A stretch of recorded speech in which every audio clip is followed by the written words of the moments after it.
এবার ভারতের ককরোচ জনতা পার্টির পক্ষে মুখ খুললেন অরুন্ধতী রায়। একটি কলামে তিনি লেখেন, বহু বছর পর এই প্রথম নিজেকে ভারতীয় ভেবে দারুণ এক আনন্দ অনুভব করছি।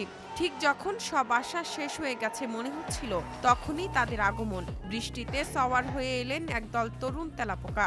বিচারক আর রসিকতার এক অশুভ সংযোগ থেকে তাদের জন্ম। অরুন্ধতী রায় লেখেন, আন্দোলনকারীরা সাহসিকতা, মার্জিত আচরণ ও কৌতুকবোধ দিয়ে আমাদের ভয়কে ঝেঁটিয়ে বিদায় করেছেন। দিন শেষে এটা স্পষ্ট হয়ে যায় যে প্রতিবাদকারীরা বা তাদের নেতারা যা চেয়েছিলেন, আন্দোলন এখন তার চেয়েও অনেক বড় কিছুতে রূপ নিয়েছে। ধর্মেন্দ্র প্রধানের পদত্যাগ এখন খুব সামান্য এক দাবি, লড়াইয়ের পরিধি এখন অনেক বড়। তবে এই আন্দোলন থেকে কোনো বড় রাজনৈতিক পরিবর্তন আসবে এমন ভাবাটাও বোকামি বলে মনে করছেন অরুন্ধতী রায়। আবার একে শুধু একটি উত্তেজনাকর মুহূর্ত ভেবে উড়িয়ে দিতেও চান না তিনি লেখেন, টিভি চ্যানেলগুলো যে এখন বিদেশি অর্থায়ন আর সিআই এর ষড়যন্ত্রের গল্প ছড়াচ্ছে, তাতে অবাক হওয়ার কিছু নেই। প্রথমে আন্দোলন নিয়ে কিছুটা সংশয়ে ছিলেন উল্লেখ করে অরুন্ধতী লেখেন, আমার ভয় ছিল আমরা হয়তো আবার 2011 সালের আন্না হাজারের আন্দোলনের মতো কোনো ফাঁদে পা দিচ্ছি।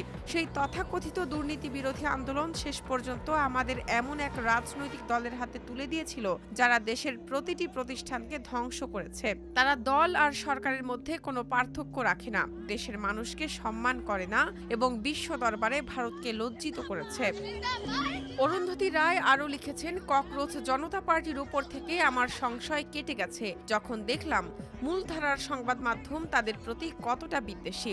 এটাই ছিল আমার কাছে প্রথম ইতিবাচক ইশারা। ককরোচ জনতা পার্টির প্রতিষ্ঠাতা অভিজিৎ দীপকে একজন দলিত সম্প্রদায়ের তরুণ, একথা জেনে আনন্দিত হয়েছিলেন অরুন্ধতী। আর তার চেয়েও বেশি আনন্দ পেয়েছেন যখন দেখলেন কেউ এ বিষয়টিকে ইস্যু বানায়নি। তিনি লেখেন, কিন্তু সবকিছু বদলে গেল যখন আমি তাকে বলতে শুনলাম, আমার নাম যদি খালিদ হতো বা আমি যদি মুসলিম হতাম, তবে এতক্ষণে আমাকে জেলে থাকতে হতো।